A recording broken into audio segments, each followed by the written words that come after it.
love you. You should let me love you forever, forever. I wanna love you. Will you let me love you forever, forever and a day, day, day, day, day.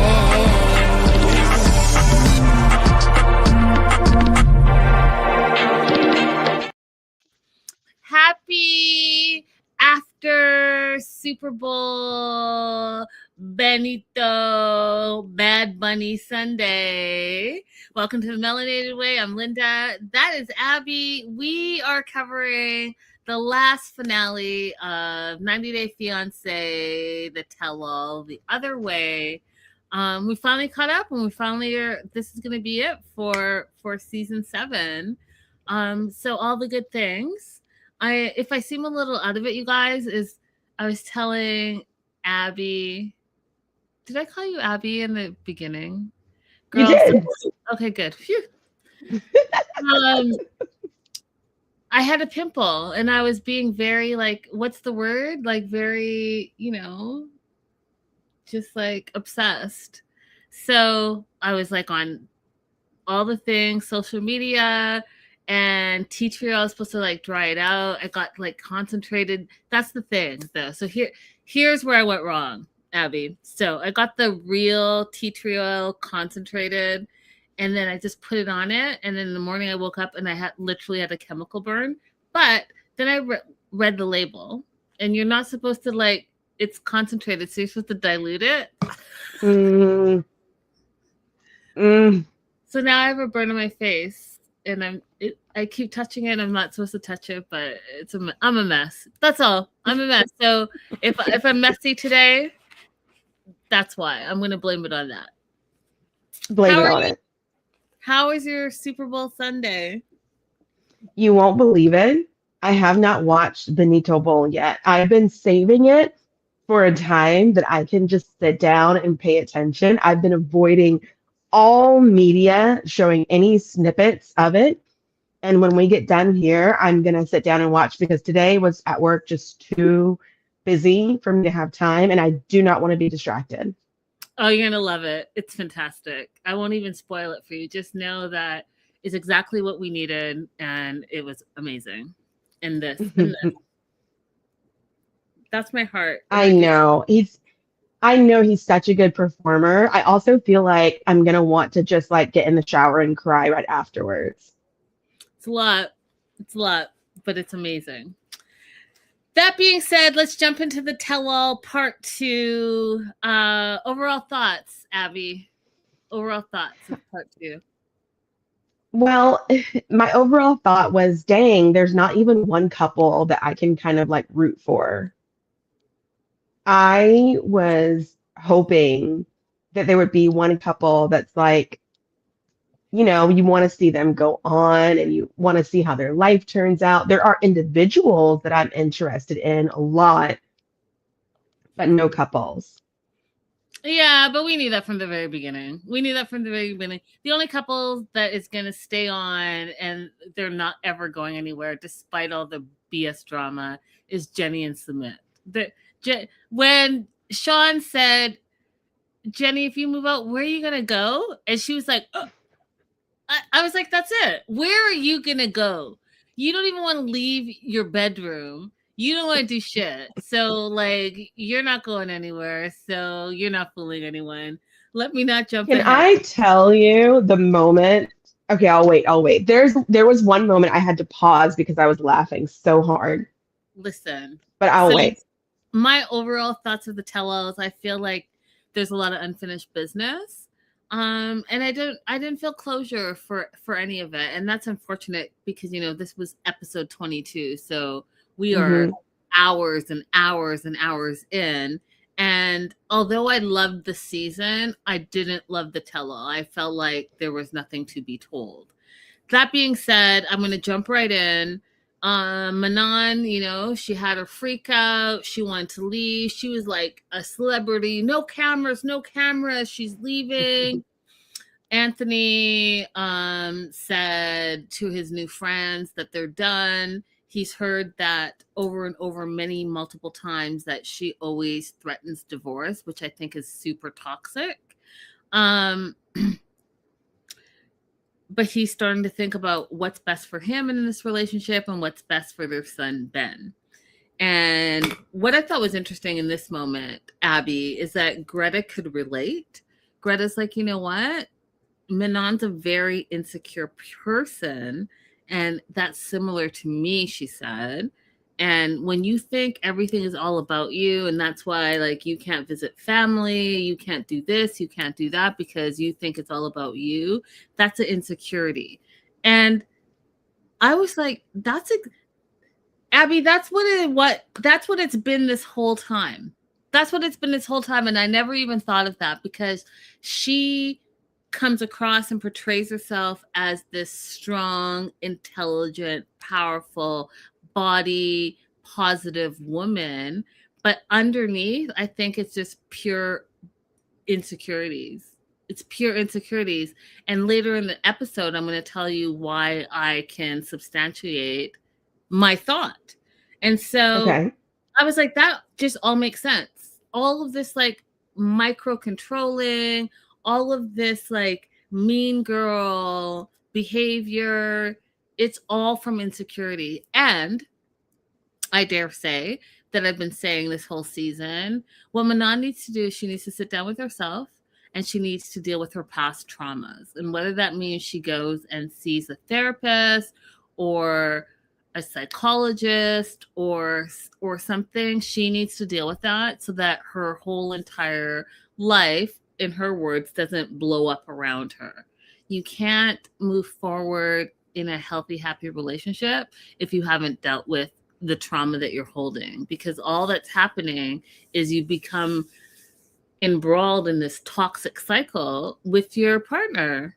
What are your Abby, before I move on? You know, at the time that she said it, I was like, I don't know if this is actually Manon's issue or if she is just a spoiled brat. But I'm willing to go with you on the ride, and I'll wait till you get to your other point and how you confirmed it to see. Because I had started to just come to the conclusion that Manon's just a spoiled brat.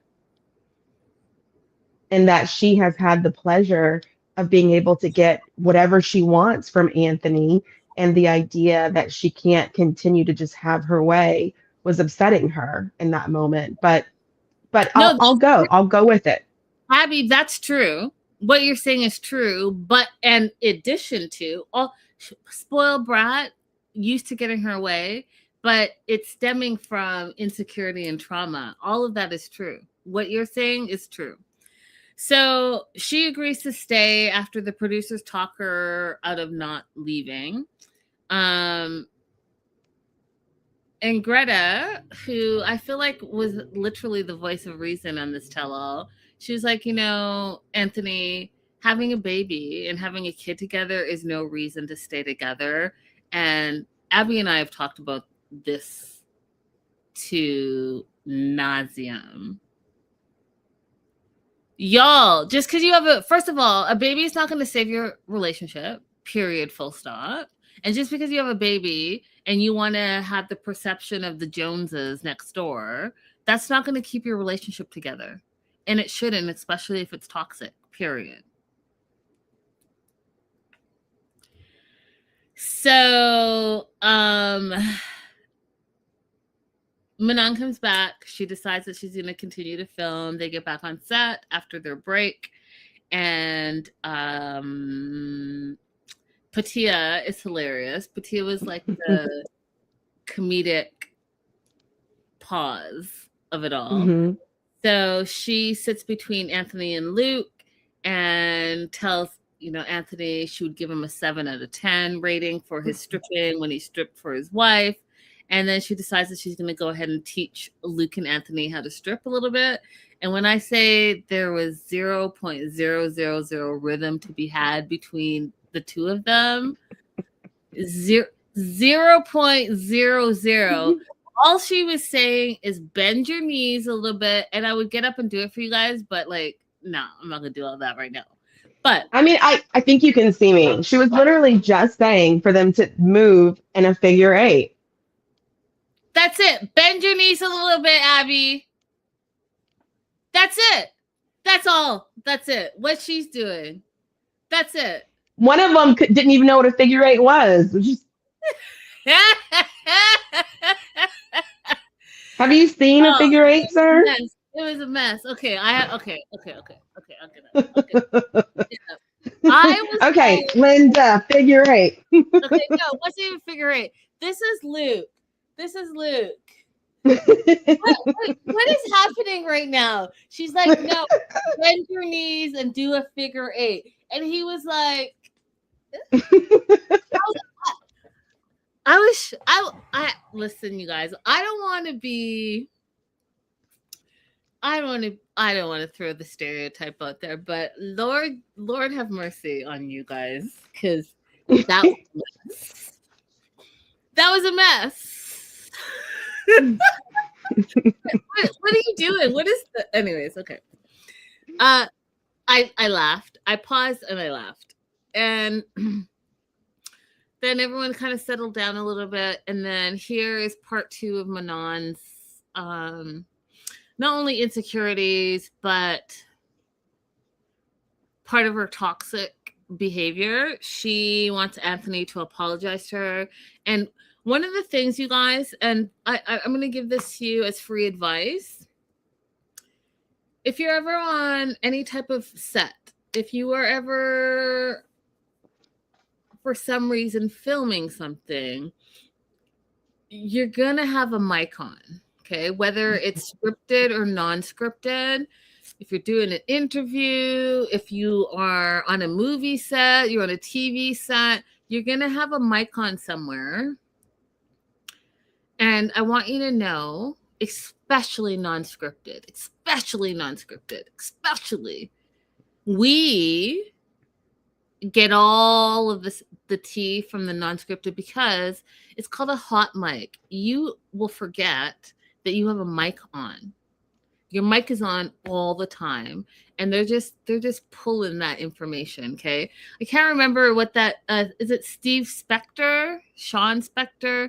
Anyways, how that Netflix show where he literally went to the bathroom, forgot he had the mic on, and confessed to killing that woman.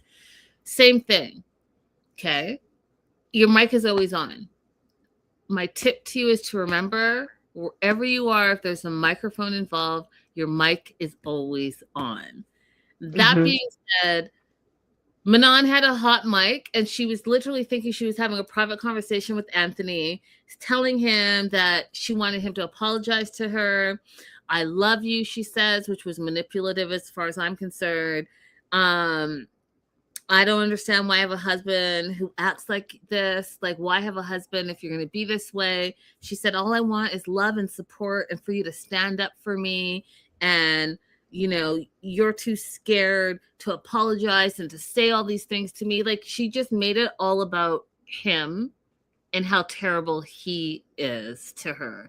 And then I thought, Abby, because she's like, I want you to apologize for what you said. And I was like, what did he say? What did he say in part 1 that she feels like she needs an apology for? Remember when they asked if he thought she would make a good mayor for their little town? Mm-hmm. And he said, I think that you have to love the town first and not talk bad about the town, something to that effect. I think that she perceived that as him ganging up on her with the other people, because Chloe was the only person who said she thought that Manon would do a good job. So while we from the outside, I think the majority of us would see it as him just offering some constructive criticism, she took that as some kind of betrayal. She's ridiculous. And then what was ridiculous, Abby, was when she said to him, well, I don't know what to say because and these are quotes, quote, I let you speak, unquote. And then, quote, I let you have a voice, unquote. Whoa. If that is not manipulative, toxic, and so I sat here I sat here and I thought, if the roles were reversed, you guys, and this was a man saying this to a woman, I Mhm. blown a gasket, right? Because that to me is some twisted domestic situation going on there. So then I thought, well, if it's just a man saying it to a woman, I'd be so disgusted. Am I just as disgusted if a female saying it to a man? Yes, I am. Mhm. I'm 100% still disgusted and blowing a gasket. She said, I let you speak. She said, I let you have a voice. And then it came to me, one of the things that I'm starting to realize about her is that not only is she controlling and, like you said, Abby, spoiled and has to be her way or no way. The other issue with her is that, as we saw, and I'll speak again later in our episode, but as we saw in this episode, she likes that Anthony is isolated. So she likes that he stays at home. He has no friends. It's just him and Benjamin. Because when he started making friends with the cast, she was like, "Oh, you don't love me anymore, and now you have some friends," and woo woo woo. And she likes it when his attention is all on her and he's isolated. And that, again, if the roles were reversed, I would be saying that is a very scary situation to be in. Mhm. When your partner starts to isolate you, it's not a good thing. When your partner doesn't want you to have friends, it's not a good thing. When your partner does not allow you to talk to your family, which we saw in part 1, it's not a good thing. All of these things are starting to line up. And I got to tell you, it seems like there's a lot of manipulation and a lot of toxicity in this relationship stemming from Manon. Ooh, look at that. Yeah. And it's really unfortunate too because Anthony seems like he actually does possess the emotional intelligence that you want in a partner. So it's really sad to see him not being praised for that and to fall into this opposite dynamic where Manon is the one holding up the patriarchy and saying, stay at home parent doesn't matter, that job doesn't count, when he should be praised for his egalitarian efforts. 100%. 100%. Do you want to add anything before I move on to Luke and Madeline? No, except for like the only unfinished business that we have with Anthony and Manon, which was more highlighted because this episode talks so much about immigration issues, is that no one has ever asked the question about Anthony's immigration status in France. Why is it so hard for them to make sure to always ask and cover those issues? Okay, that's it. I'm glad you brought that up because moving on to Luke and Madeline, I had so many questions. First of all, I don't believe their whole segment. I think they're both liars, and I think that they're lying Hmm, just to be on the show because hmm, 2 and 2 did not make 4, and I'm going to explain to you why. So, first of all, didn't appreciate Sean's first question about the dogs. Are the dogs good? Like, we have precious time. Y'all are making me watch 2 hours each tell all. Let's ask the hmm, perfect questions. The dogs were extras. If this was a movie, they're extras. They're not main hmm. characters. I don't care. Love dogs, don't get me wrong, but I'm going to use my time wisely. That being said, Angel, one of her dogs is pregnant. It's going to have 5 puppies. Woo woo. That's the Poopies. true thing in their storyline as far as I'm concerned. So goes back to the US. He needs money because he needs to work and thought that allegedly he was getting money from some friend that he had. Oh God, I'm so mad already. Okay. He was going to get some money from some friend in Colombia that he was going to what friend? What money? Okay. Then he thought he was going to get money from the land purchase for where the hotel was going to be, but we already know that he didn't have any money anyway. So like, what investment did you put into the land that you were going to pull out and withdraw from? Don't believe it for 1 minute. Mhm. When asked if they were still together from Sean, they said yes, they're still together. They're still married, which you guys, we already know is BS. That marriage was a fraud. And this is why I say they're liars. And I need Abby, the attorney, to explain to me what he was trying to say, because all I heard was, because as soon as, and Abby's true. Abby called me out a few weeks ago. If I don't like you, I'm not going to believe you. And all I heard was because now they're both just lying. So he said they got married in Colombia. But then now that he's back in the US, they had also applied for a K-1 visa. And so they're still husband and wife, but they're going to go through with the K-1 visa process, and she's going to come, Madeline, is going to come to the U.S. on a K-1 visa because their K-1 visa was approved. That's what they said. So then she's going to come to the U.S. They're going to stay for however long in the U.S., and then they're eventually going to move back to Colombia. Okay.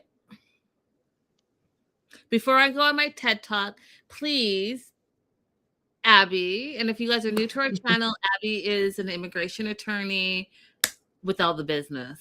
So that being said, please explain that to me, because that sounds like trash talk to me. Okay, so let's do some basics first. There are two ways that you can bring someone to the United States marriage related. One is a K visa, which is a fiance visa. You have been promised to each other, you're engaged. The other is a spousal visa. This is somebody that you're already married to, and you're petitioning for them as a spouse. Luke is saying that they're doing the K visa, which caused confusion among some of the other people, because how are you doing the fiance visa if you're already married? To which Luke says, well, we had the ceremony, but we didn't turn in the paperwork to be legally married. So I'm guessing what he's saying is, here in the United States, what most states do, is that you will go and apply for a license to get married, right? And then you have to take that license to the officiant who is doing your marriage, and that officiant has to sign on it the day that you actually got married. And then you have to take that license back to the authority that issues the license so that they can record that you're married. So they issue many marriage licenses. All marriage licenses don't go back to get recorded as a marriage. So it sounds like Luke is saying we got a license, but we never turned it in. And that's the only way that the US authorities would approve a K visa, is if they are not actually legally married. Or otherwise, they would tell them. Or that whole marriage was fake, like I told you guys last week. The marriage was fake. The officiant was fake. And so there was no paperwork to turn in because it was all fake.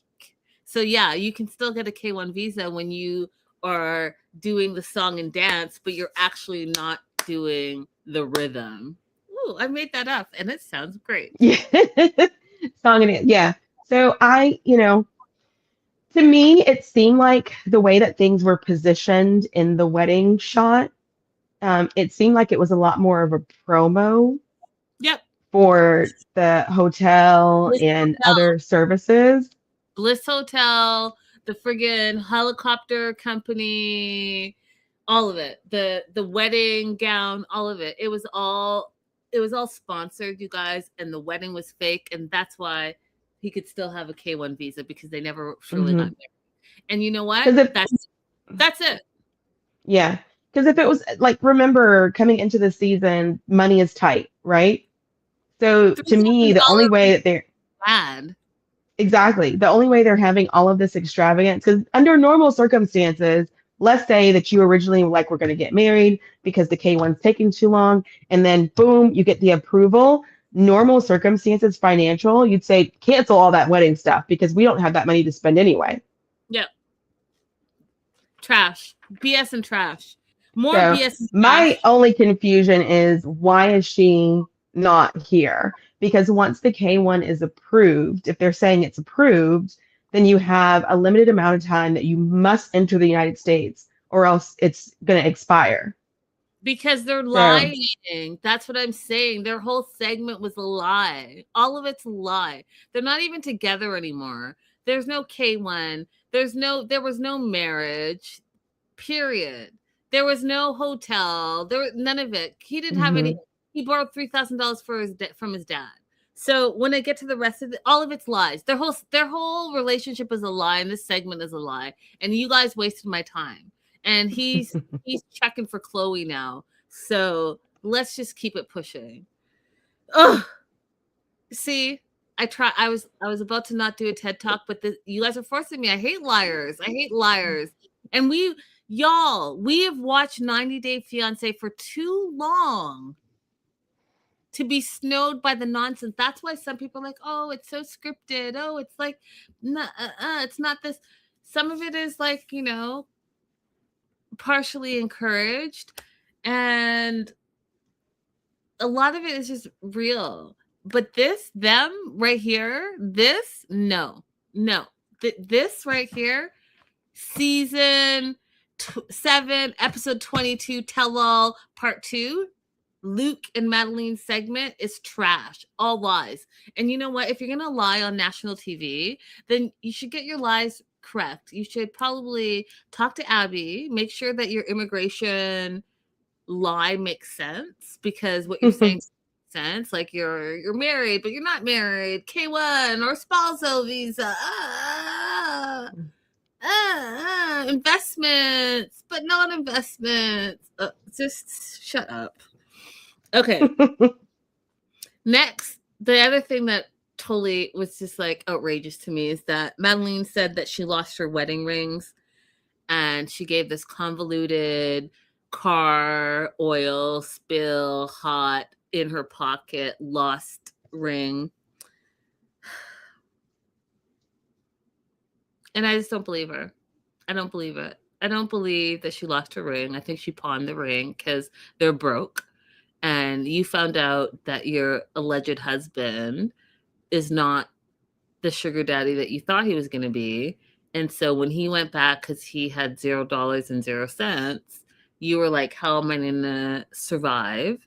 I'm going to pawn this ring because it doesn't mean anything to me because I'm not really even married. So let me just get the cash money and keep it pushing. Mhm. That's what I think. So yeah, I Why, think why do people think that if you tell a convoluted lie, that it'll help make it true? I don't Just know. She could have said, like, I was going throughout my day and I realized it was gone. I don't know exactly where I lost it. I don't know. But trash. That was another lie. Don't believe it for 1 minute. I don't believe it for 1 minute. I think was it Jake? Who's Jake? Jake, where you write down the friend's name is Brian. No, it's Brian. I don't know who said this, but someone said, oh, it was Dylan. Dylan said, I think she pawned it. And I agree. She pawned that. Brian comes on. Brian is Luke's friend. He met Luke. Brian met Luke through Madeline. Brian thinks their relationship is toxic. So do I, Brian. Neither of them are happy, which is absolutely true. Why are you guys with each other? They're not. They're playing for TV. And then they show the whole stripper situation, the flashback of the strippers. And the entire cast says that Madeline overreacted, which I agree. And I've talked about that before. And I was like Greta. I was like, if you were in a healthy, happy relationship, who cares? There's a stripper. The stripper's dancing on your partner. Big whoop-de-doo. If it was me, I'd probably be like, let's all join and have some fun. Like, not join like that. Whoa, slow down. Not like that, but like dancing and have fun. But no. Madeline's still mad, still thinks it's a betrayal of some sort. And Brian thinks that it's hypocritical and there's a double standard there. And then my note literally says, what's wrong with her? She came in, Abby, I don't know if I was the only one that felt this in live chat or replay. Let me know how you guys feel. But she came in really hot and heavy and like mean girl energy the whole part 2. I was like, what's wrong with her? Why is she so angry? Like she was giving Madeline? Yeah. She was like that in part 1. You don't remember? She was, but she was more so in part 2 that I was just like, ew, I don't like whatever's going on here. I don't like it. It's not becoming of her. I literally said, what's wrong with her? You want to play a villain? Yeah. Go ahead and play a villain, but you don't have to have mean girl behavior. Like I felt like she's been consistent. You must have forgot, Linda, in the very first episode, she was just like going after Chloe for absolutely no reason. I haven't forgotten. I just felt like she was more so in part 2. Like I saw it come out in part 1, but part 2, it just seemed weird. Like, what do she's just mad at everything and everyone that came on. Like, yeah. Like, I mean, it probably sucks for everybody to be agreeing with Luke except for Matthew. But I mean, her behavior is like over the top. I still disagree though. I still feel like everyone's making an issue of whether or not it's okay for him to have a stripper. And I never felt like that was the issue. I always felt like the issue was if we agree to something, then you shouldn't break the agreement. That's it. Like if I say, hey, I don't want you to have strippers, and you say, hey, I'm not going to have strippers, then you break the agreement. If he had said, I do think I want to have a bachelor party with stripper there, and I'm not going to agree to that, that would be different. But the issue for me was always that he agreed to it. And I think Matthew, strangely, Matthew is the only one who understood that that was an issue, because Greta, when she recapped it, she's like, well, if the stripper's dancing on him, it's in a healthy relationship, then that's fine. But how can the relationship be healthy if you feel like it's okay to just break agreements that we make with each other? It's a good point. Valid. It's valid.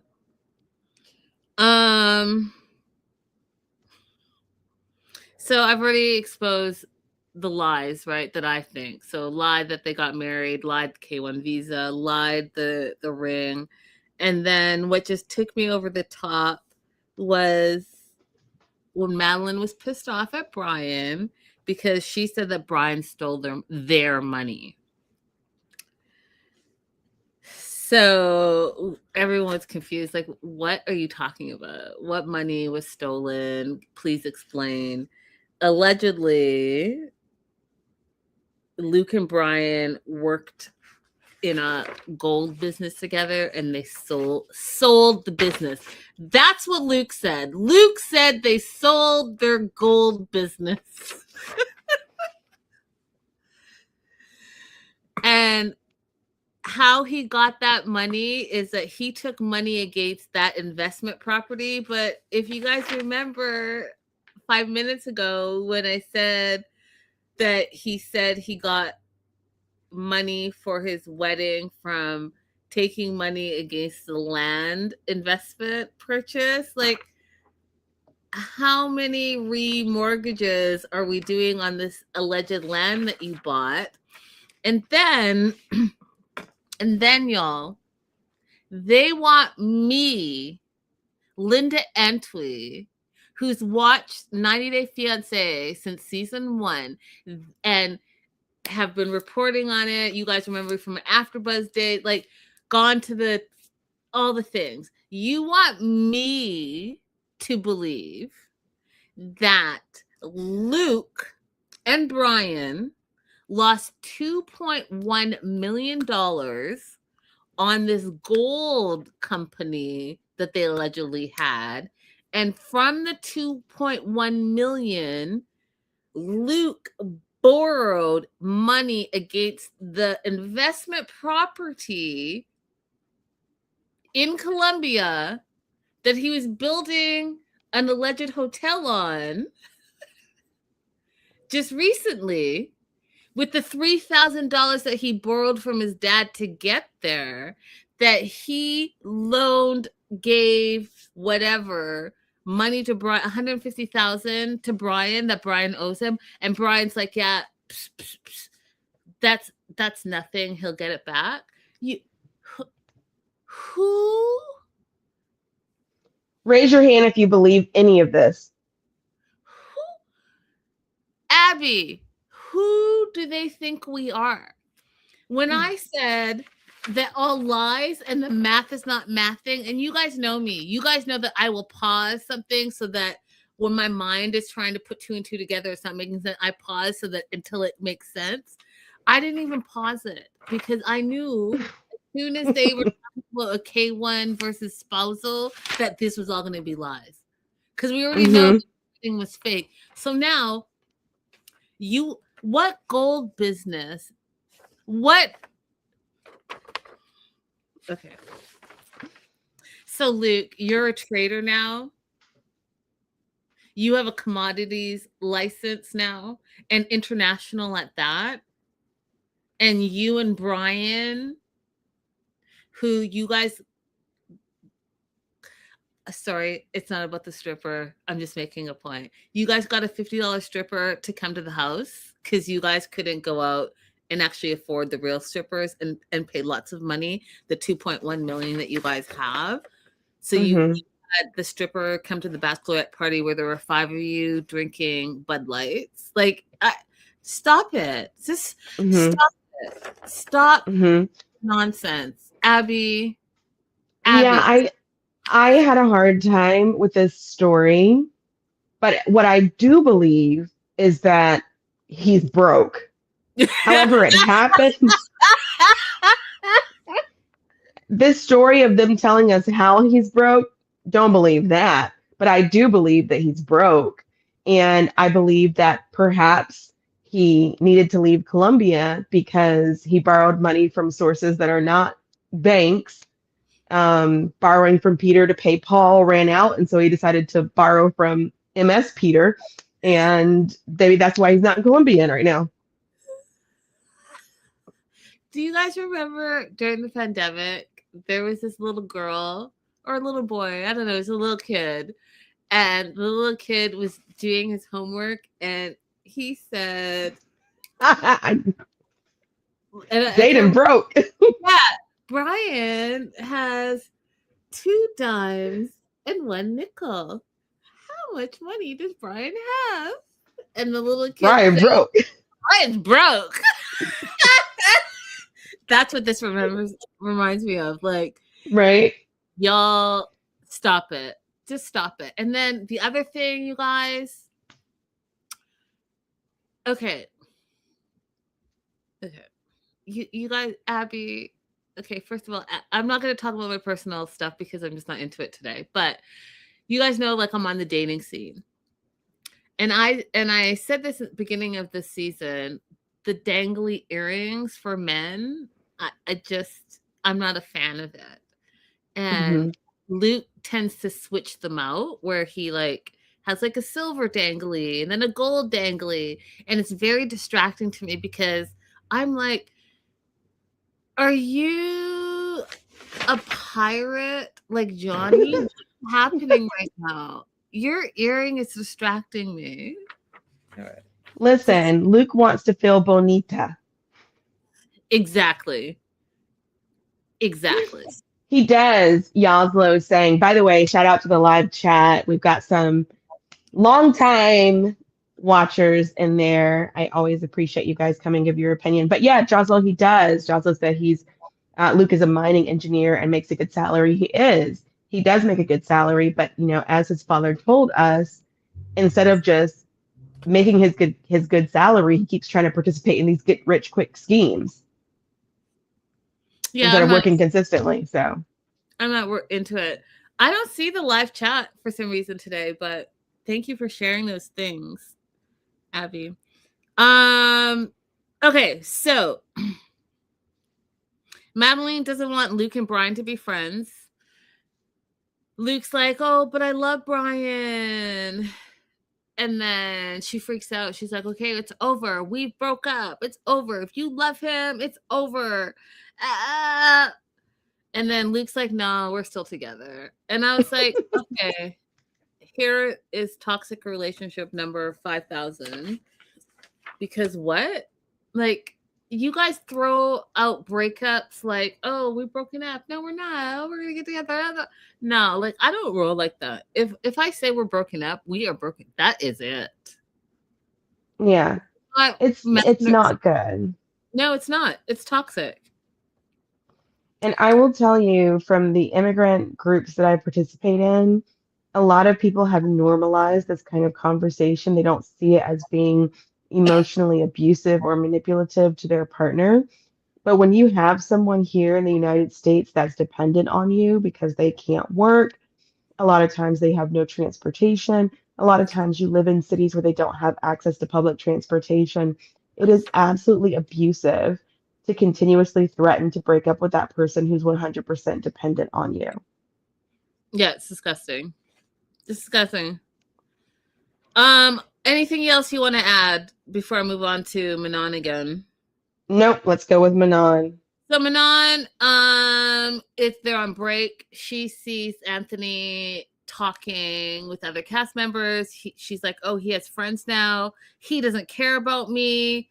And I was like, this is what I'm telling you, Abby, to go to further my original thought at the top of the show, where I think that she is a manipulator and an isolator, and dare I say, some type of domestic terror, because she doesn't want him to have friends. And for him having friends,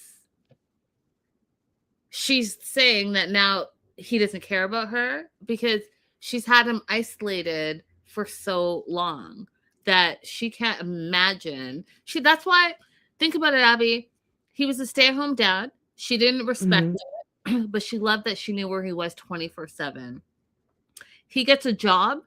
When they get to France, she wants him to quit the job immediately because that means he might be staying out overnight. That might mean he's working late. She doesn't want that. Now he's making friends with the cast members, and she doesn't want that either. That's isolating. That is manipulation. That is domestic terror. And if it was flipped and it was a man doing the same thing, we would say that that's emotional abuse. And that's exactly why I said I'm sticking to what I'm saying. This is ridiculous. Yeah. Manon, unfortunately, is not making a good case that she's a good partner. Absolutely not. Listen, and I think I'm jumping ahead, but I'm going to say it now anyways. Who you are when you come into a relationship, you know that saying, and again, you guys know how I'm with sayings, so I'm just going to make it my own. And I don't mind that because now I know I'm a trendsetter because you all say what I say after you make fun of me. But when you're building a house and the top of the house, you have the two pillars. And in order to have the house, you can't just have one pillar. You have to have the two pillars that make it stand. Who you are is who you are, and that's who you bring yourself into a relationship. And in that relationship, you should be able to continue to maintain who you are as an individual, as well as build on who you are as a partner. But you're not supposed to lose yourself in the relationship. The reason you guys met is because of who you were as an individual. That being said, that's not what Manon wants. Manon wants Anthony to be who she wants him to be, and that's it. So they're backstage. Luke says that he's single, so he wants to party while he's in New York City. Chloe says, let's all go out. She's single too. Greta says she's single too. They make a pact. They're all gonna go out. Meanwhile, Manon has kind of summoned Anthony to the back green room behind the curtains, and she is verbally manipulating him. She's verbally realizing that not realizing, but she is in her mind realizing that she is losing control of her husband, and she decides that she wants to leave again. And she says that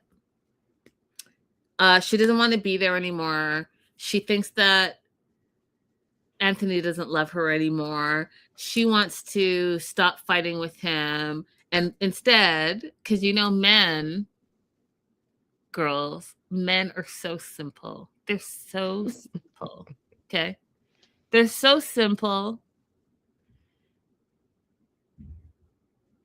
The F's, because I can't say them all, but feed me, F me, F. Do you know those? The F's? Mm-hmm. That's true. They're very simple. So what does Manon do? Manon says, I just want to be naked in bed with you. I want to hug and talk. And I can prove that I can change. Guess what happens? He's like, okay. She's like, I want to go. I don't care about other people's lives while our lives are spiraling. I want to go and fix our marriage. And Right. I want to be naked in bed with you. And I want to talk to you. And I want to change.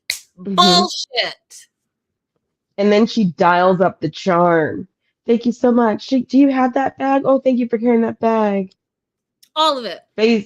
Faisy said, did Manon just kidnap her husband from the studio away from all of the bad influences? Like she knew she couldn't control him anymore, so she had to reprogram his mind in private? 100%. That's 100%. Whoever said that, 100%. She was like, I need to get him away from rational minds and outside opinions because he's going to start thinking for himself. I need to go and self-isolate him again and love bomb him and sex him up and yes him back into submission. Period. Full stop. And you know what? He fell for it. He did. Yep. He did. Well, he fell for it, but also I think that he probably sensed this overwhelming, she wants me, and it's probably difficult for him to not feel good about that. As manipulative as it is, it's probably difficult to not feel good when somebody is overtly expressing how much they want you. Right? Because it's been all of this for the past however long they've been in that studio. She's been berating him. And all of a sudden she says, I want you. I want to lay with you. I want to be with you. I want to hold you. I want to It's be probably so difficult for him not to respond to that. 100%. Disgusting. Like the manipulation and love bombing is disgusting to me. Do you want to add anything else before I move back to Patia and Dylan? Nope, let's go. Patia and Dylan. 12 years she waited to get the same ring that she got 10 years ago. You guys, I'm still not over it. It's not acceptable to me. No. She's back in Texas from Tasmania. She's living back in Texas. And then they play the replay of when Dylan accused her of sleeping with her customers, champagne room, all of that stuff. But allegedly Dylan doesn't think that anymore. He said that he let his imagination get the best of him. It ran wild, and he apologized to her, which Abby and I already told you it was his own insecurities that he was spewing on her because he's insecure when it comes to relationships, and he needs to work on that. And the second thing that Abby and I didn't understand is you're in the same industry, so all these things you're saying that you don't understand makes no sense because you're in the same industry. I will give a shout out to Dylan here because he gave a full apology. And we know that he's already apologized to Patia about this in the past, but even still, in this format, he he gave an apology and then he directed again to Patia, I'm sorry I said that. That wasn't right. And that's what you're supposed to do when you offend your partner. You're not supposed to go, I already said I'm sorry. I already apologized. I already dealt with that. You apologize as many times as necessary in the different formats for who was also exposed to the disrespect you showed your partner. Yeah, I'm still up for it. I don't care. You shouldn't have done it. But yeah, I appreciate the Yeah, he apology. should. I appreciate the apology to her, but still I'm not a fan at all. Period. They're still engaged allegedly. Going on 13 years.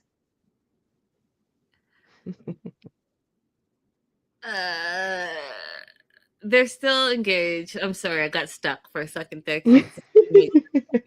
I like circuited out like but I'm back. So it didn't work out because Padilla doesn't like the simple life, simple country life. Apparently that's what Dylan was trying to give her. So they have retooled their relationship. They're still gonna get married.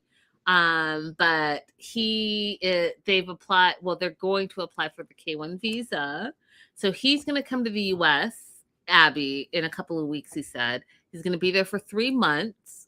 And while he's there, they're going to look into the K1 visa. So I'm assuming that he's coming on a visitor's visa. He has 90 days to hang out. And in those 90 days, they want to convert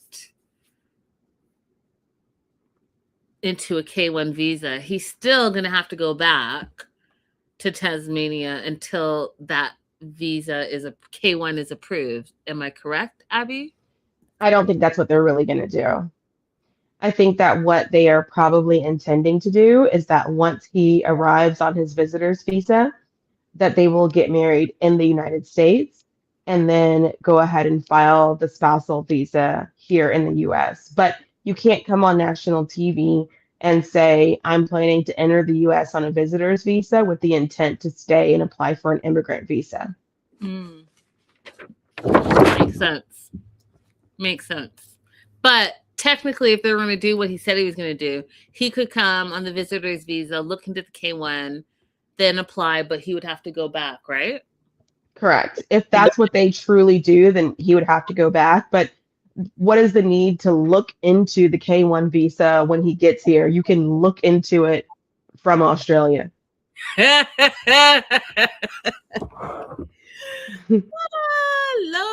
Lord have mercy on all of us. Yeah, that makes sense. They bring Joe on, and remember, Joe's the mom that has been causing all the problems, and apparently Patia and her relationship has just gone into the gutter. There's no relationship. Allegedly, Dylan says it's at -10, and Patia still thinks it's an age issue, that the mom never fully embraced the relationship because of her age.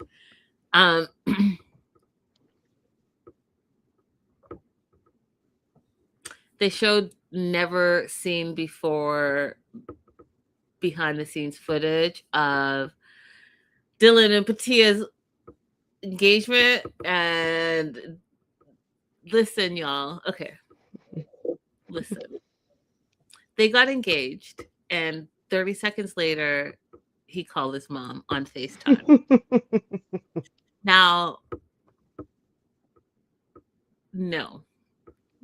I'm just saying, like, Abby, sorry to put your business out there, but Abby's been married. I've been proposed to, engaged. What you're not about to, what you can do to kill the moment, to kill the romantic moment, is propose to me and then call your mama. Because after you hang up, then what? Right? Now, if we propose and like we have our moment and all is well, and then we're like, okay, together, we're gonna call all our family members later and tell them, but 30 seconds later, 5 minutes later, yeah, you're done. What are your thoughts, Abby? Because That's my thought. My first thought was, I hope nobody ever surprises me with an engagement. Yeah, I'm the worst at reacting to surprises. I just don't surprise me. Just give me a text first. Let me get my face together. Um, I'm never. This girl told me in the hallway when we were in school one time that she was pregnant, and I was like, "What does that got to do with me?" Oh, I just had so many things on my mind at the moment. I'm just not a person to be surprised with anything. I like surprises. I like surprises, but don't surprise me with a recycled ring that you already showed me, and don't call your Yeah, mom 5 seconds later if you think you want to get lucky later. Like, it just doesn't make sense. Let us have a plan exactly. that will. Exactly. All this time she's been complaining about mom, and you want to call her immediately. Yeah, let us have a plan and we'll do it together at a later time. But this is supposed to be our special time, and if it's not, shame on you. That's it. That's Right. why it's weird, and that's how they made this whole thing weird. Um, I have a question for you. Go ahead. How is it possible, or do you believe it's possible that Joe does have a problem with Patia's age, or is this in Patia's head? No, she has a problem with Patia's age. And she's just and Dylan and her are joined together in denying it and making Patia look like she's made it up. 100%. She doesn't want Okay. to look like she is the evil mother-in-law to be. And so, Mm-hmm. and I know people like this where they're smiling and agreeing and nodding in your face, but they're completely different with everyone else. And that's what she's doing. She's gaslighting Patia because she doesn't come across as the bad person.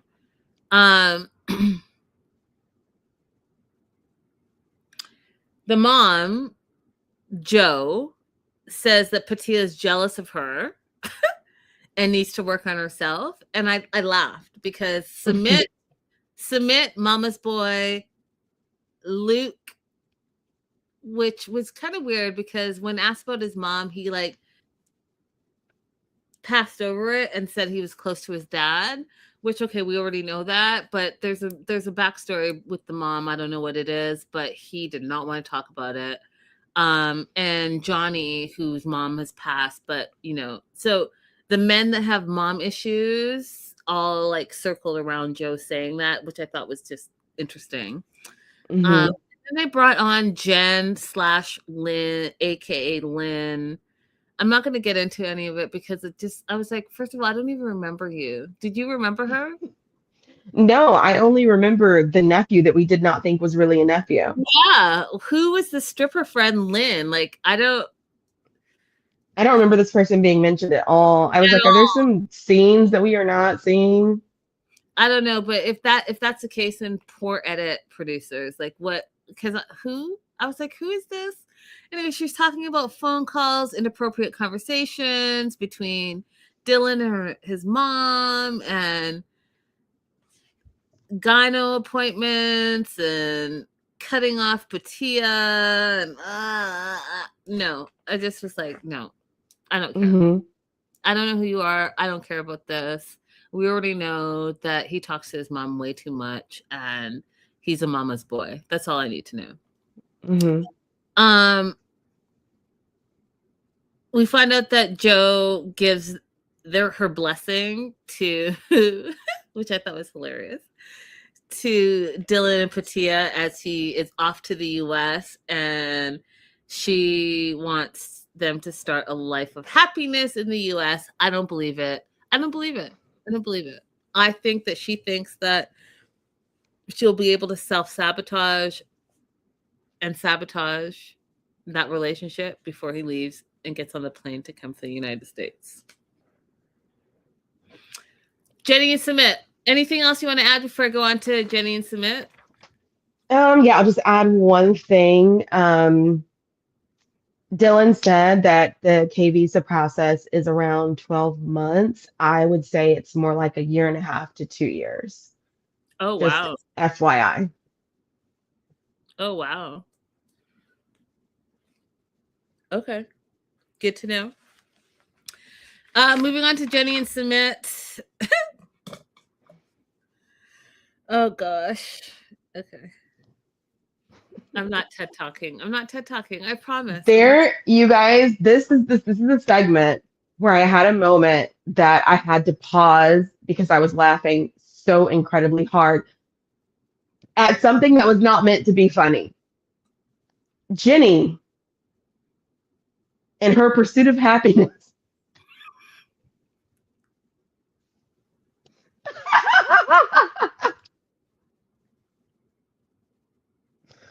Oh my gosh. Patia said, you got to do something for income. Jenny said, I'm just trying to be happy. That's it. Wait, but there's more to it. There's more to it because I laughed too. This was the best part.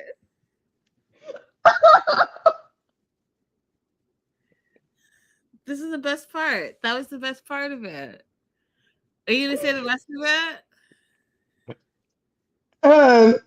Go ahead. That's all I wrote. Yeah, so Jenny and Submit. They're still living with Submit's parents. And she's unhappy about it, but he loves it. He says they accept her and they love her as is. Jenny, this statement told me everything I need to know about you. Jenny doesn't want to engage with the parents. She doesn't want to engage in anything. Jenny stays in her room on her mattress. And I say mattress all day. And she just wants to be left alone. And I say, my notes say LOL. Because I was looking at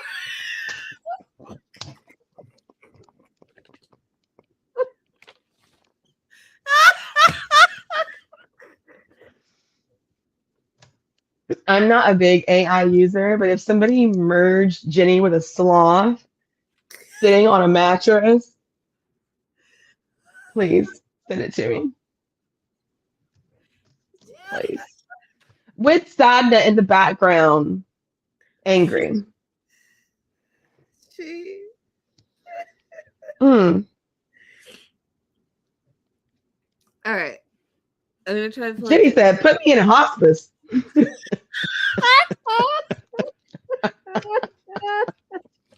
Jenny gives 0.0 F's about anything, you guys. She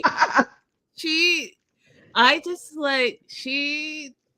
sweatpants, joggers, and like a fancy sweater. She got dressed like we were going to be on Zoom. Exactly, for her tell-all outfit, y'all. She put on joggers. She's like, let me travel all the way from India to United States. Let me go to New York, which is one of the fashion capitals, and let me just throw some joggers on. I'm good. And then tell the world that you just want to stay in your room on the mattress and be left alone in the pursuit of happiness. And I'm going to jump ahead. When she said she doesn't want to work, she doesn't want to do anything, she just wants to be happy. Again, LOL, all caps. Which goes back to what Abby and I have been saying this whole season. Jenny doesn't want to do shit. We already know she don't cook. She don't clean. Okay. Her and Submit are not having sex anymore because she doesn't feel like it, because she's unhappy at the house. Okay. She wants to sit on that mattress all day, drink coffee in the morning, and then drink alcohol at night. And that is all she needs. She wants to be braless in her joggers and call it a day and live out to the sunset. Patia, who is around the same age as Jenny, is just looking at her like, what, bitch? Listen. Sadna, I was looking around. First of all, okay, let me just make sure before I say this that I am giving you correct information. Okay, let me just look at this really quickly, you guys, because I know it's to be true, but I just want to make sure, double check.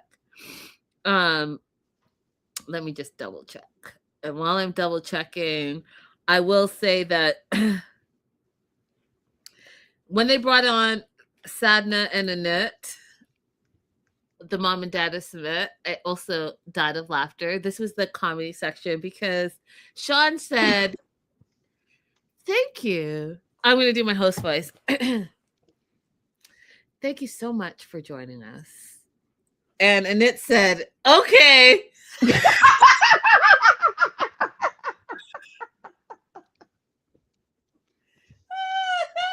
He said it like, remember that old Tyra episode where Beyonce came on and Tyra was like, "You're Beyonce." And Beyonce said, "Yes." Okay.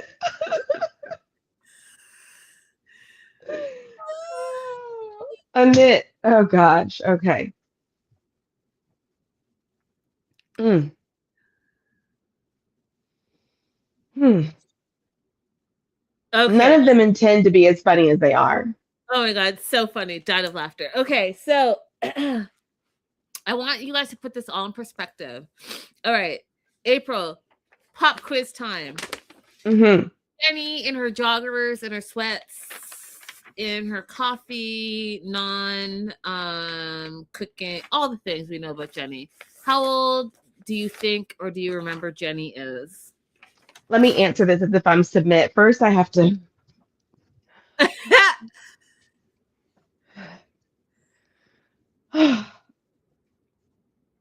Jenny is 62. Wrong. How old is she? You want to try one more time? Oh my God. I don't even know if I should go up or down. 64. Wrong. Oh my God. How old is she? Okay, Jenny, you guys, is 67 years old. Oh, she actually is a little bit older than I thought she was. I thought her and Patia were closer in age. Jenny is 67 years old. Faziz is saying 68. She's probably 68 this year. So we'll give her 67 for the time of the taping of the show. How old is Sean Robinson, the host? I think that Sean did reveal that she is in her 50s. Yeah? No? Wrong. You want to try again? No, I'm not going to get this one.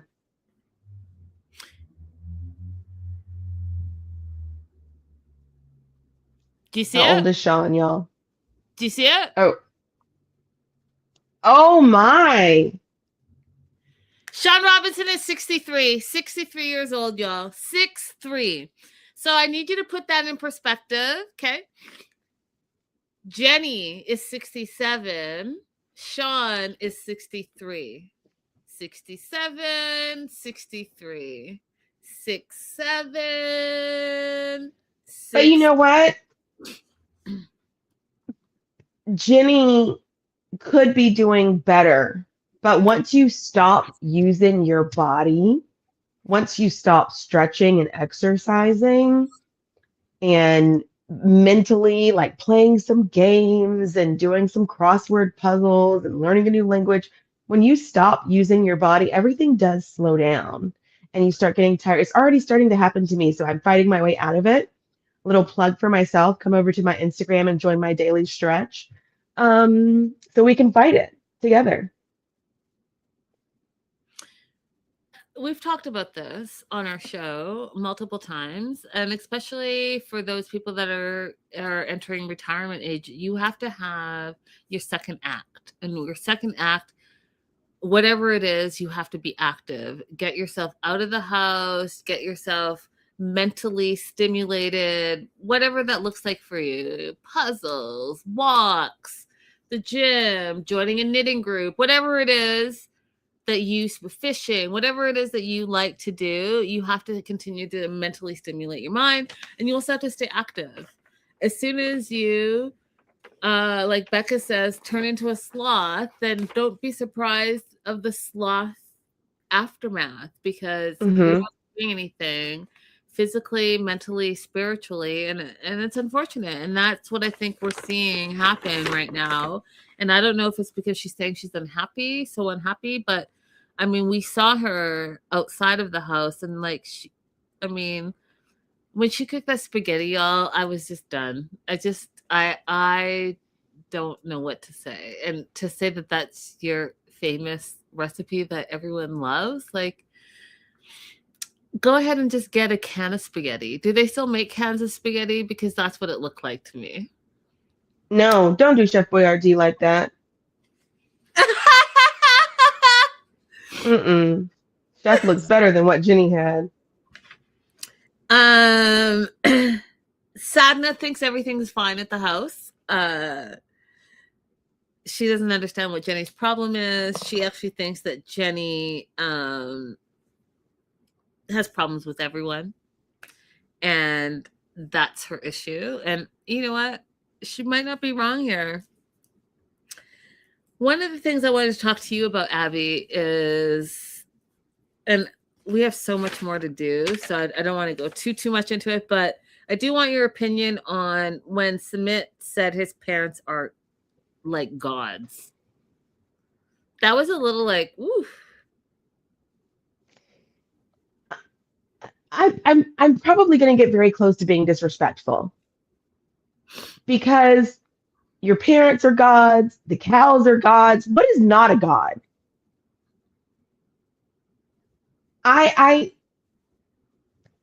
Yeah, we'll leave it at that. That's clip worthy. 100%. That's it. That's all you need to say.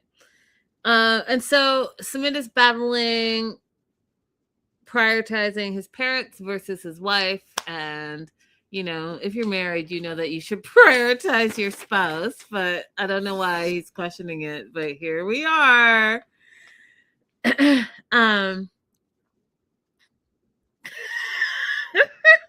This is my favorite part of the entire tell-all, you guys. Are you ready for it? This is my favorite part.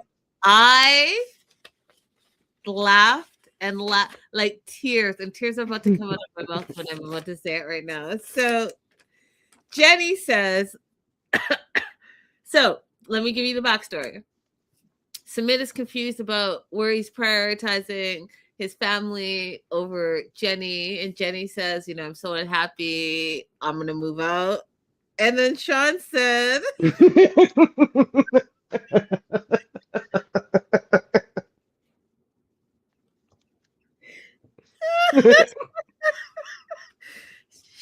said,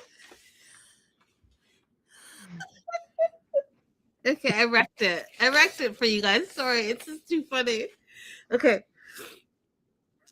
Jenny's unhappy.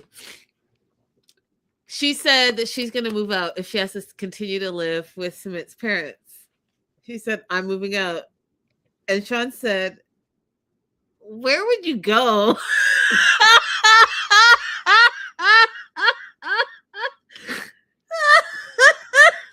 Jenny said, who said that? Who said that? Who's calling me on my bluff?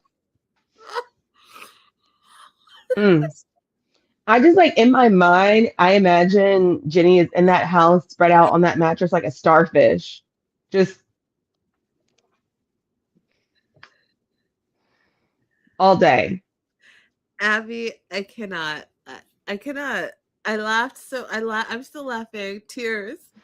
Because like you said, you ain't got no money. You're sitting on a mattress. You don't do anything all day. So like, where are you gonna go? Oh.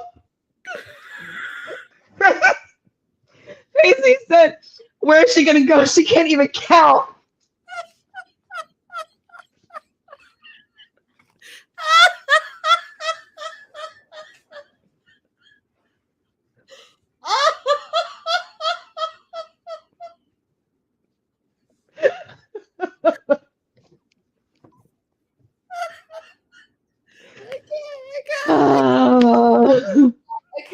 I cannot, you guys. I don't know if I'm gonna be able to finish this stream. Oh my goodness.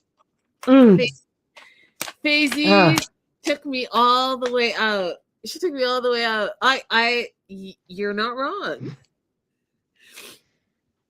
She could not get an apartment on her own. She could not grocery shop on her own. I'm starting to wonder, like, at what age her children became the parent. Like, this is somebody who parented children. Anyway, mm.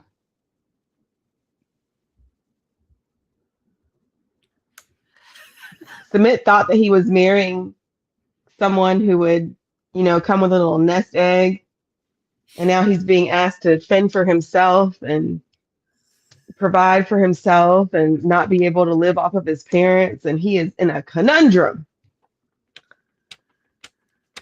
A conundrum, Liz Lemon. The 30 Rock reference for those of y'all who remember 30 Rock. All right, I'm gonna try to get it together, you guys. I'm sorry, but Fizzies, you just took me out because that is that is like the cherry on top of all the things. I don't even know. Okay, so we find out that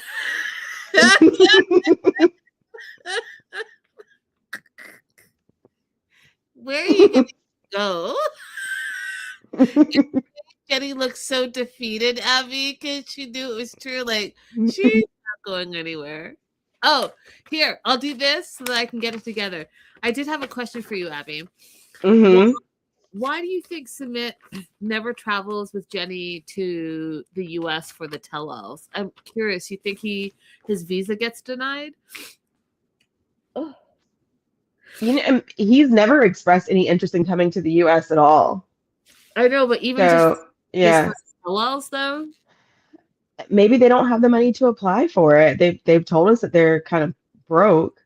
No, because production pays for their tickets. Production pays for their tickets. Would they also be willing to pay for his visa?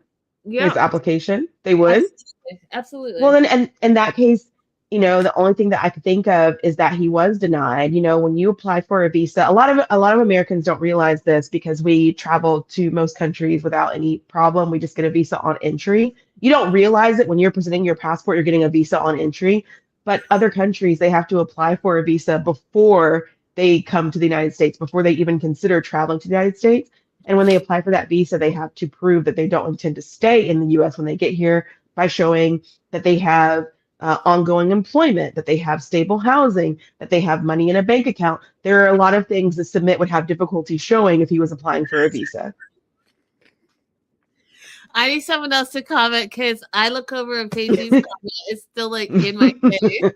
And I'm just going to put it up here so that I'm not distracted anymore because it's so funny. Okay, so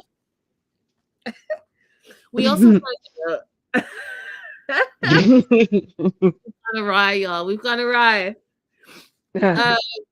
We also find out that Smith's brother and Cherie, his sister-in-law, have moved out of the house because of Sadhna, the mom. And the reason that they moved out is because Sadhna is a vegetarian and they are not. And so they would cook, meats, and Sadhna didn't like it. And so it caused friction. And so they left. Now, Greta chimes in because, Greta's vegan. And Greta says that after you've been vegan for a long time, which, okay, so some of you guys may or may not know this, but I was vegan for 2 years and I was raw vegan for 1 year. It's a whole other story. No time for it. But Greta said, and maybe it takes more than 2 years, but the 2 years that I was vegan, when I transitioned back to eating meat, the smell didn't bother me. But Greta says that she understands what Sadhna is saying about them cooking meats, that the meat smell is disgusting to her. But I think that might be if you're like, you've been a long-term vegan or a lifetime vegan, like you've never had meat before. But for me, I can only speak for me personally, 2 years being vegan, the smell of meat did not do anything for me. Do you want to add anything, Abby, before I move on? Yeah, I think it might be mental. Like if your choice to not eat meat was because you find eating animals is cruel, then your relationship to the smell of somebody cooking meat is going to be different than somebody who went vegetarian or vegan for completely other reasons, right? It's going to offend you, the idea that somebody's having some meat, period. Got Me, somebody sent me one of those ASPCA videos, that the organization that like shows the slaughter of animals. I ate my food while I was eating it. I was like, this doesn't move me at all because I'm not bothered by animals being slaughtered. So I don't care. Can I just say, y'all, and especially for our long-term viewers, you all think I'm wild and like talk, and I'll say all the things, but Abby is just, she's calmer. Abby talks like this, but will tell you outrageous things, and you guys don't say anything because of the tone. And I get it. It's all about the tone.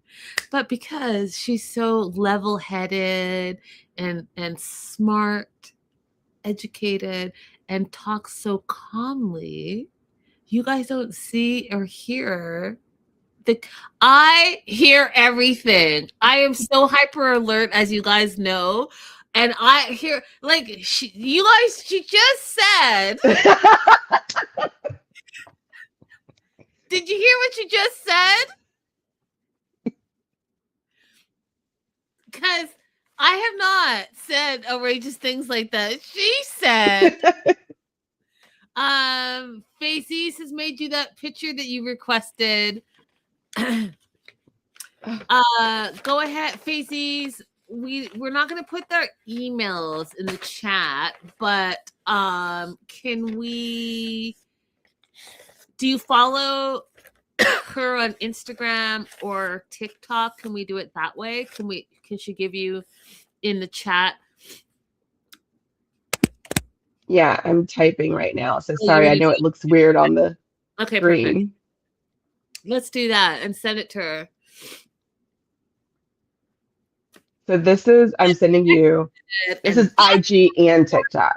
As your lawyer. Hey, listen, just call me Matthew. And TikTok and Instagram, Abby Winters 80. Go ahead and follow her. Follow. Fella.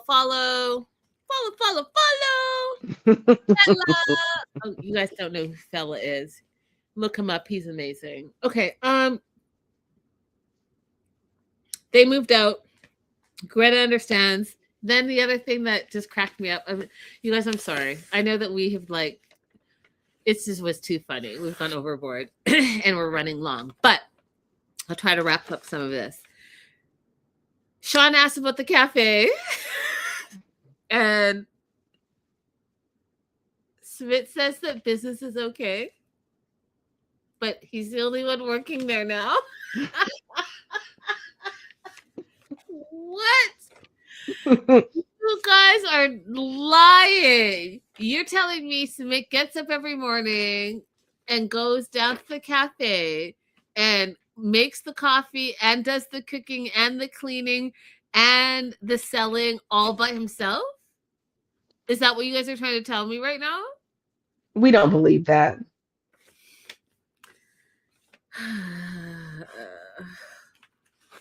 They bring on Rohit, his friend, and here's what it's just like, it's, I don't know what to say. So Rohit said, I knew that the cafe wasn't going to succeed because, in our culture, you have your parents working there and they're not physically able to because now they're older, which I don't believe, right? Because we see Sadhna is a yoga instructor and she's bending over backwards and she's trying to get Jenny to work out. So don't tell me you can't be on your feet for 8 hours. Like, just stop it. And the dad, I mean, like, look at them. They're younger than Jenny.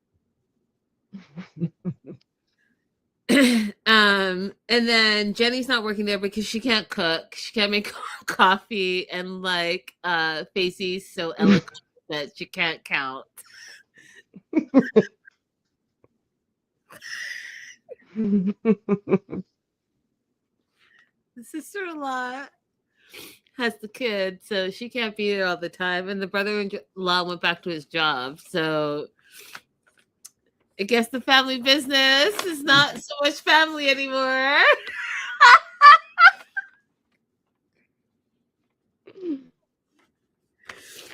And if you've forgotten, Jenny said that she doesn't want to work.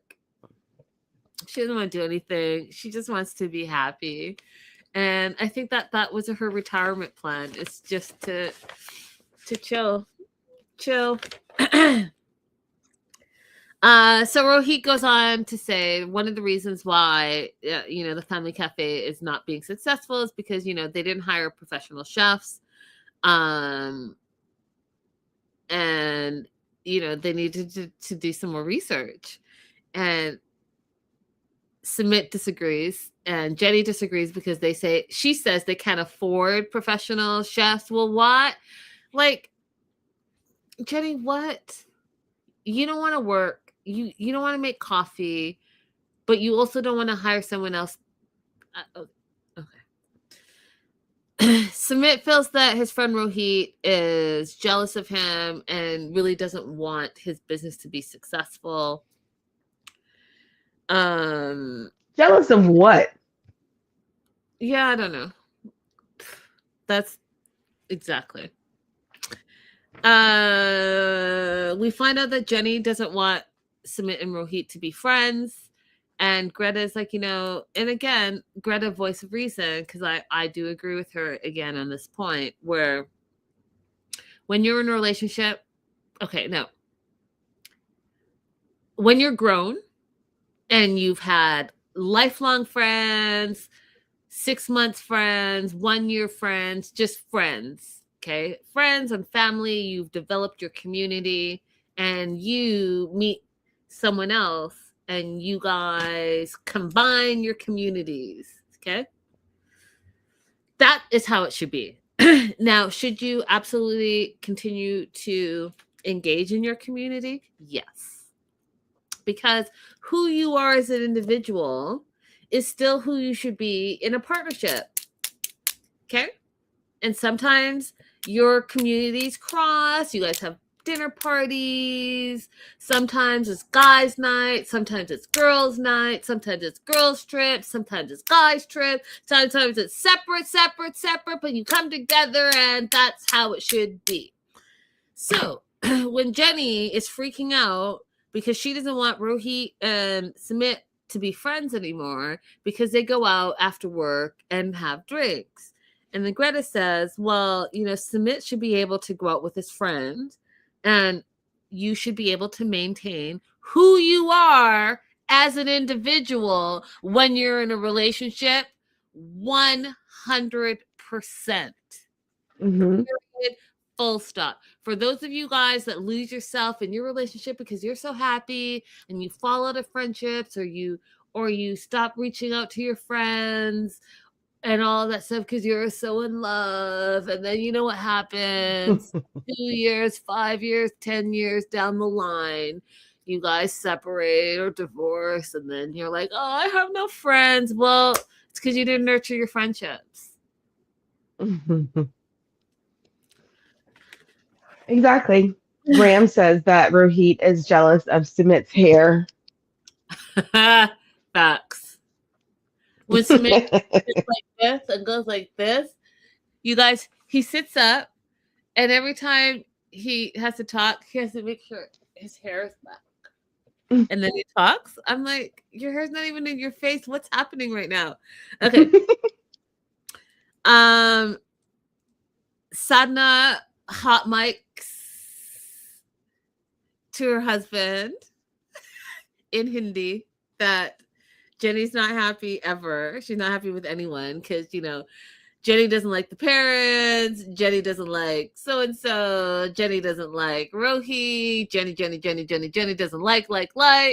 Jenny doesn't want to work. Jenny can't count. Jenny doesn't want to get up. Jenny doesn't want to put a bra on. Jenny wants to stay on the mattress. Jenny wants her liquor. Her booze. Jenny needs her coffee, even though she can't make coffee. Jenny. Anyways, you get the point. That being said, Sadhna hot mics and says Jenny's not happy with anyone. And then Sean's like, I'm sorry, what did you say? And she said, straight face to camera, you guys, as if there was no interpreter.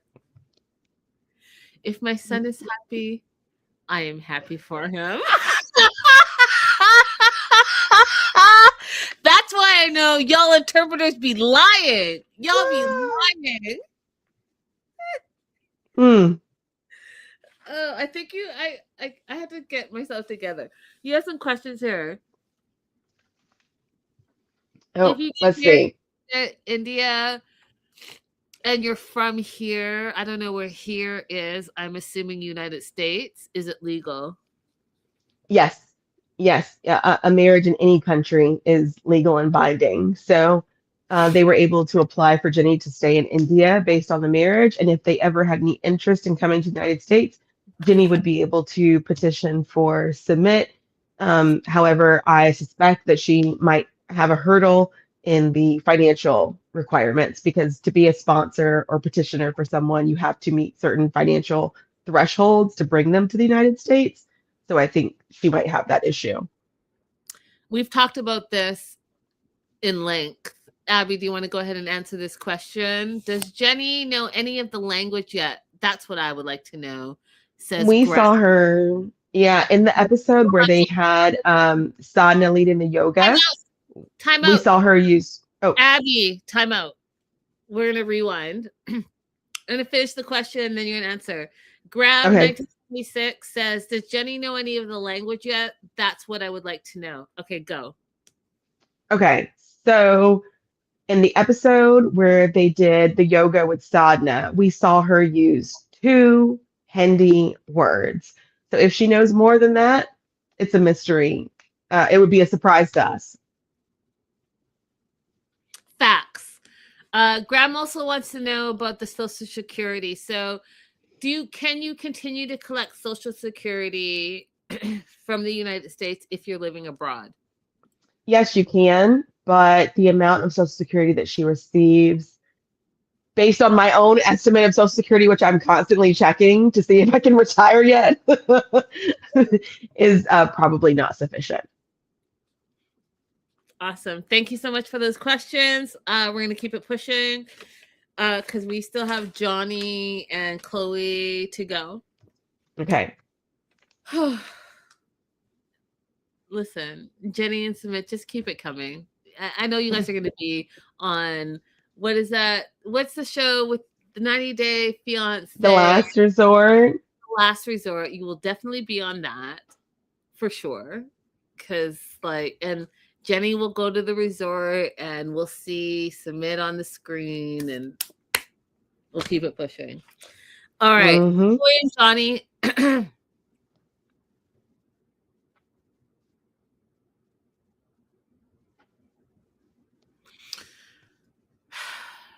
Okay. I had a moment, you guys.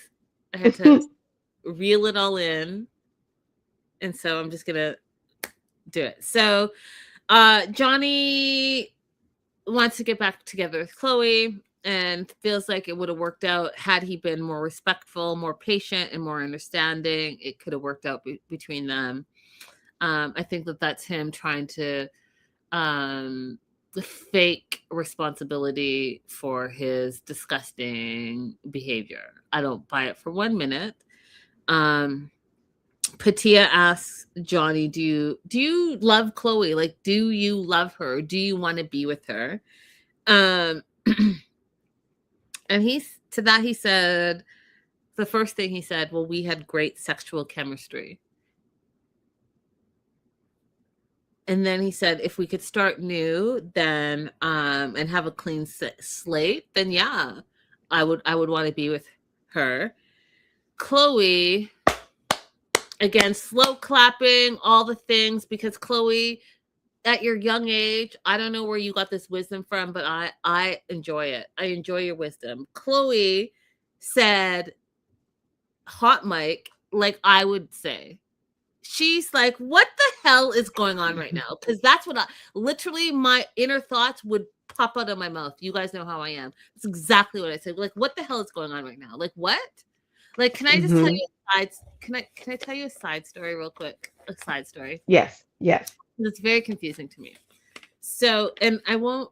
I'll just say this. Okay. Wait. I gotta frame it properly. How do I frame it properly? Okay. So.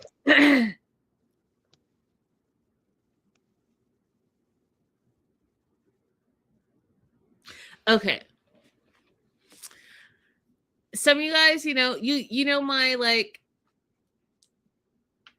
show personality, right? But Abby knows my personality because we talk about real life stuff, right? So that being said, I'm always shocked in this like dating atmosphere, the type of men that approach me. I'm always very shocked because I feel like I present a specific way.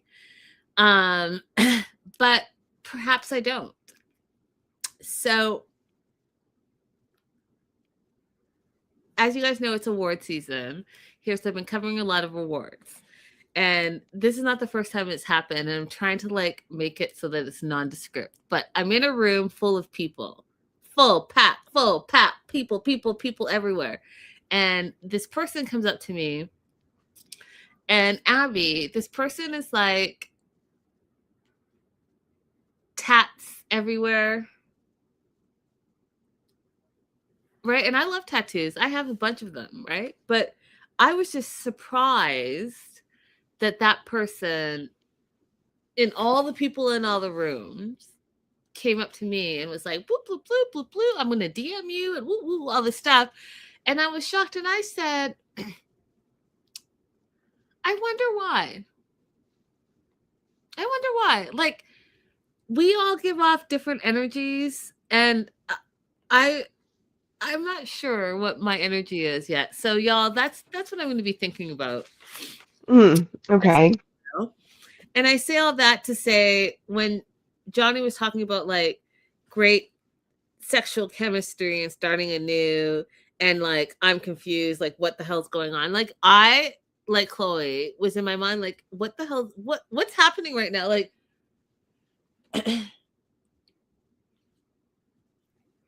the Canadian girl versus, and I don't want to be stereotypical, so I won't say what I want to really say, but versus so and so over here, like what? Anyway, it's confusing. She says, it's confusing to her because, there's a lot of beautiful women in Boston, so she doesn't know how Johnny would do. Patia chimes in and says, well, there's a lot of beautiful women in America in total. In the world. Doesn't matter where, it doesn't matter if he's in Boston. Like, that's not the problem. His problem is he is a low down, dirty scumbag individual. Sean asks if Chloe's single. She says yes. She's, quote, mentally unstable to be with anyone right now, end quote.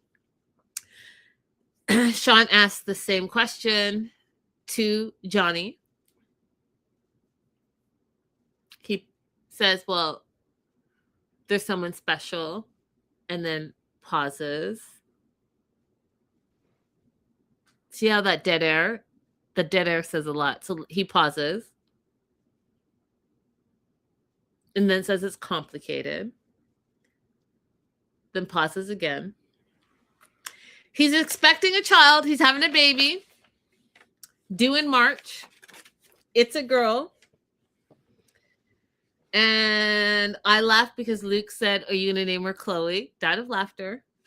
Now, here is why women, you have to stay away from these scumbag type of men, because he literally threw out in the last portion of the tell-all that he's having a baby, which is the headliner, right?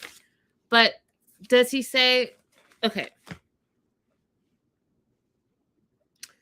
a regular person would say this, Abby. They would say, hey, me and my significant other, guess what? Oh my God, Abby, guess what? Me and my significant other, we're pregnant. That's what regular people say. He says, he leads with he's having a kid and gives 0.0 more information. So Sean has to then ask a follow-up, which is like when you go on a friggin' date, you think you're on a date. So you think that that person's single, but you literally have to say, are you married? Are you in a relationship? Are you in a relationship with someone who thinks that they're in a relationship with you? Like, you have to be very specific because he says he's having a baby. Baby's a girl. Baby's due in March. That's it. That's all. Sean has to ask the follow-up question. Are you in a relationship with the baby mama? To that he says, yes. Period. That's all he says. Yes.